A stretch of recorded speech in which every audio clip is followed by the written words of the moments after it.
सहती गई मैं जितने सितम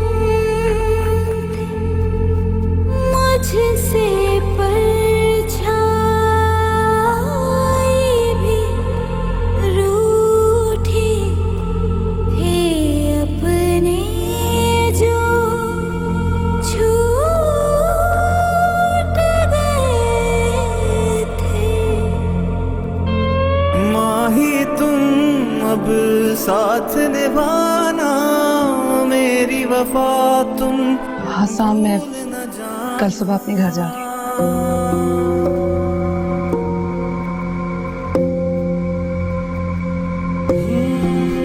साम, क्या हुआ आपको? आप ठीक तो है? आपको तो बहुत तेज बुखार है। कुछ नहीं हुआ है मुझे, ठीक हूँ मैं। क्या खाक ठीक है आप?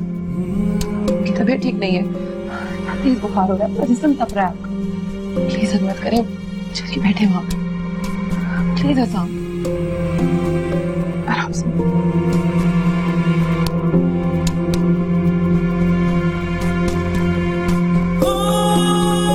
आराम से।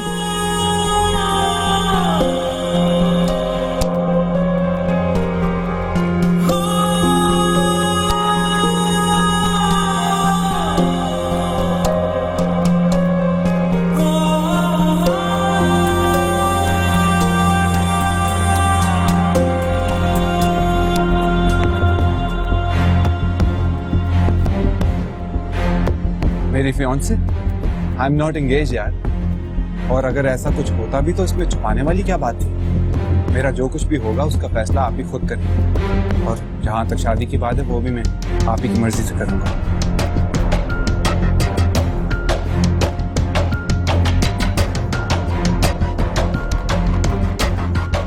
ये भी तो हो सकता है कि तुम्हारी भाभी ने जानबूझ के किया हो सब कुछ। वो चाहती ही नहीं है कि तुम उनके भाई से शादी करो। ये जो भाभी है ना, ये जो अंदर अंदर खेल के थे, तुम खोज भी नहीं सकती हो। देखो, शादी के बाद तो उनके घर जाओगी ना, रोशनी के सारे खेल तुम्हें पता चल जाएंगे। जाहिर सी बात है, हर लड़की जो है अपने ससुराल में अपने मायके का भरण रखना चाहती है। वो क्यों चाहिए कि तुम उसकी फैमिली में आओ?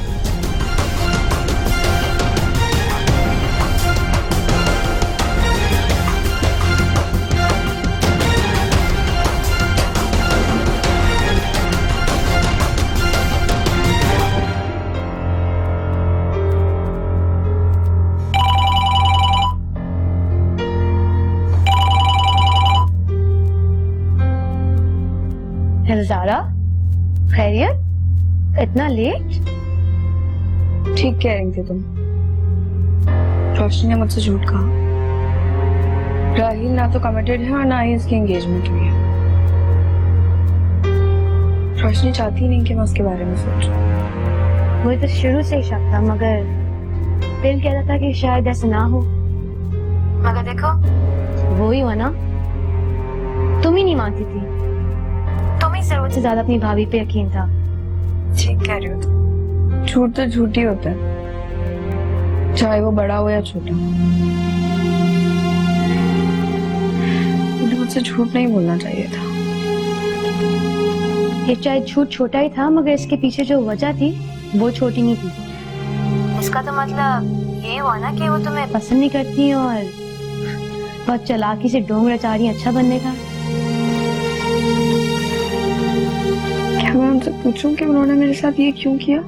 हाँ, पूछो भाई उनसे। आखिर उन्होंने क्या समझा होता है कि तुम उसके भाई के पीछे पड़ी हुई हो? ये तो तुम्हारी इंसल्ट हुई ना ज़ारा। ठीक है, मैं तुमसे कल बात करूंगी।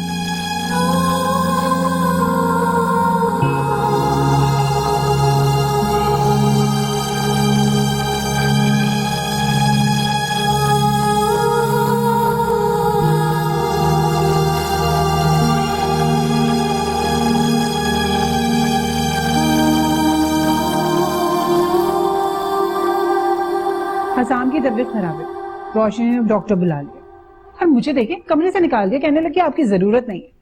चलो अच्छी बात है ना, तुम्हारी जान छूटी। वैसे हुआ क्या उसे? मुझे क्या पता क्या हुआ है, नहीं कौन सा ड्रामा कर रहे हैं दोनों बैठकर।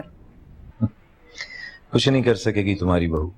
तुम क्यों पहले से ही अपना ब्लड प्रेशर बढ़ा रही हो? मुझे कोई फिक्र नहीं है। ये दो बित्ते की लड़की मेरा क्या बिगाड़ेगी, लेकिन मुझे डर है तो बस। तुम डरना छोड़ दो। तुम तो तब भी डर रही थी कि हसाम के बाप की प्रॉपर्टी हमारे नाम पे कैसे होगी।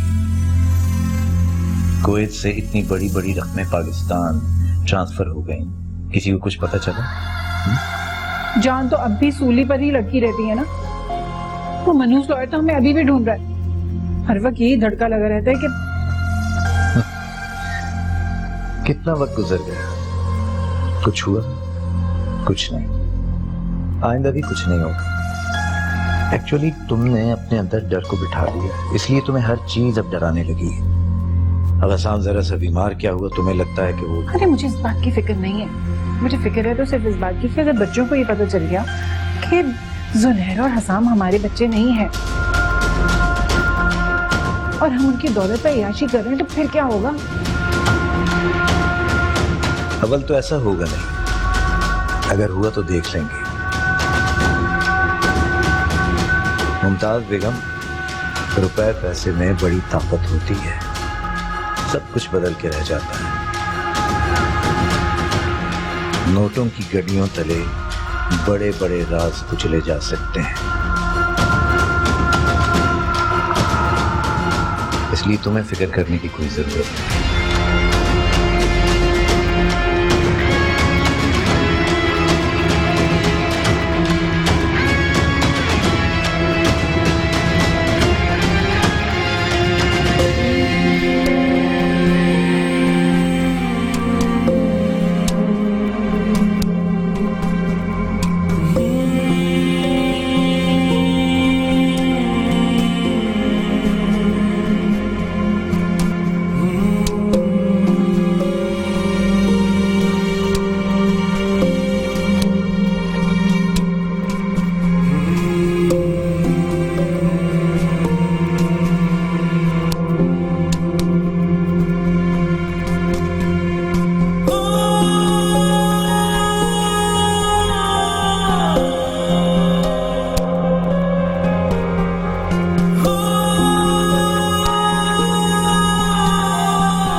देखो मां, बेटा तुम्हें अब सारी बातें पता चली गई हैं, तो एक बात याद रखना, ये बात किसी को नहीं पता चलेगा, वरना हम लोग सड़क पर आ जाएंगे। हाँ, ये बात सच है कि ये जुनैर और हसाम हमारी सगी औलाद नहीं, वो तुम्हारे अब्बू के दोस्त के बच्चे हैं और वो एक कार एक्सीडेंट में मारे गए। और आपको उन दोनों का वारिस भी बना दिया होगा और सारी प्रॉपर्टी भी आप दोनों के नाम कर दी होगी। नहीं, प्रॉपर्टी तो हमने खुद अपने नाम करवाई थी, लेकिन यकीन जानो कि ये सब कुछ तुम लोगों के अच्छे मुस्तकबिल के लिए किया, और ये बात सिर्फ इसलिए छुपाई ताकि जुनैर और हसाम को ना पता चले। मुझे आप लोगों की चालाकी का पता तो था, लेकिन ये नहीं पता था कि आप लोग इस हद तक भी जा सकते हैं। भी मैं कहूँ कि मुझे हसाम से कभी भाइयों वाली फीलिंग क्यों नहीं रही, और हमेशा हमारे दरमियान एक फासला क्यों रहा है? तुम्हें बुरा लगा ना, तुम्हें तकलीफ हुई कि हमने तुमसे इतनी बड़ी बात छुपाई, लेकिन हमारी मजबूरी समझो बेटा। अभी भी गर्देजी साहब का लॉयर हमारा पीछा कर रहा है, हमें ढूंढ रहा है। मुझे बुरा नहीं लगा अम्मी जान, बल्कि मुझे तो अच्छा लगा ये जानकर कि मैं दुनिया के सबसे चालाक माँ बाप का बेटा हूँ। और उससे भी अच्छा ये हुआ कि ये बात मुझे आप लोगों ने पहले नहीं बताई। अब मैं इतना बड़ा तो हो ही गया हूँ कि आप दोनों की मदद कर सकूं। सच बताओ, तुम्हें ये सब कुछ सुनकर तकलीफ नहीं हुई? आप ही का खून है, बेफिक्र है, मैं आप लोगों के साथ हूँ। ये राज अब हसाम और जुनैरा की मौत तक राज ही रहेगा। बस अब हमें इस रोशनी की बच्ची से जान छुड़ा। वो हसाम का एक मजबूत सहारा बन सकती है हसाम को तोड़ने के लिए। अकेला करना जरूरी है, तो बस अब आप समझे कि वो अकेला ही रहेगा। अब आप फिक्र मत करें, मैं सब संभाल लूंगा।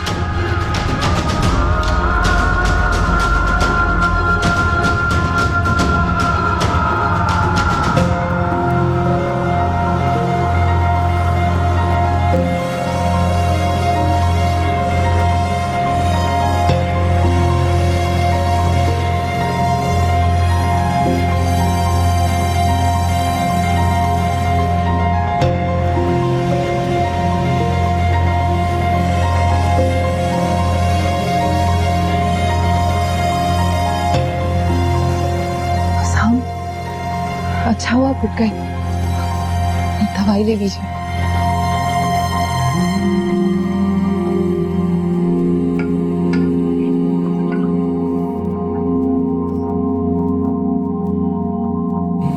हसाम,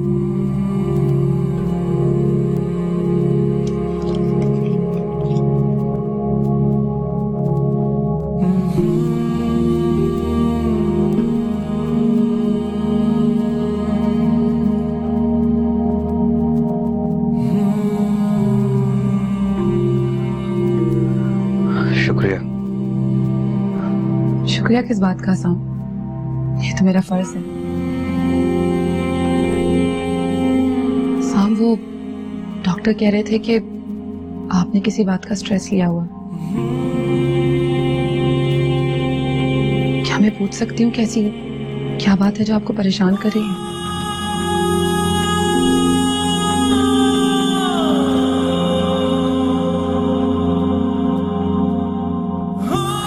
ऐसी कोई बात नहीं है।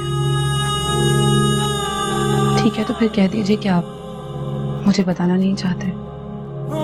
ठीक है ना, बताइए, पर कम से कम सहन में बढ़ती हुई उलझनों का जवाब तो दे दीजिए। हसाम, मुझसे आपका ये रवैया बर्दाश्त नहीं हो रहा। तुम मेरी फिक्र मत करो रोशनी, 2-4 दिन इसी तरह लोट पोट कर ठीक हो जाऊंगा।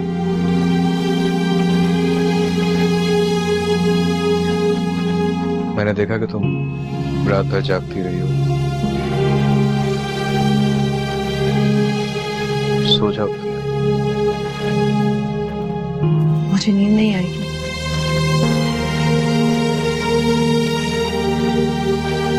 घर पर भी जब कोई बीमार होता था तो मैं सो नहीं पाती थी।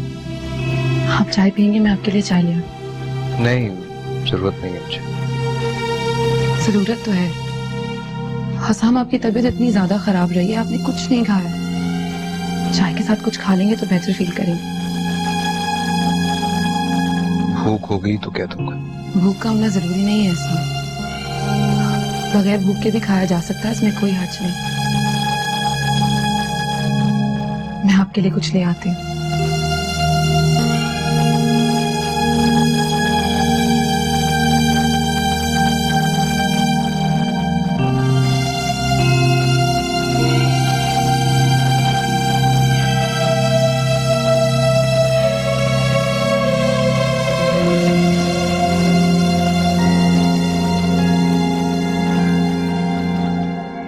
जमीर साहब, जो बात हमने इतने सालों से छुपाई हुई थी ना, वो खुलना शुरू हो गई है। क्या मतलब? अरे अमान ने हमारी सारी बातें सुन ली हैं। तुम सच कह रही हो क्या?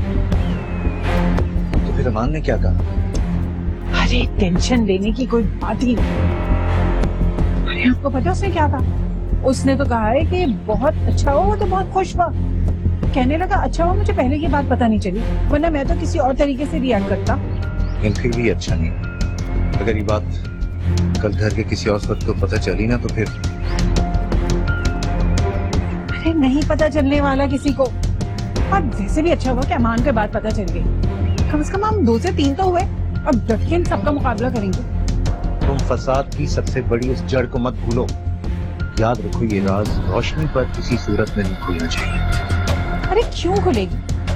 और वैसे भी मैं उसे इस घर का फर्द नहीं समझती और ना ही कभी समझूंगी। और आप अच्छी तरह जानते हैं कि हम दोनों में फूट डल चुकी है। और देखें वो कितने दिन इस घर में रहती है।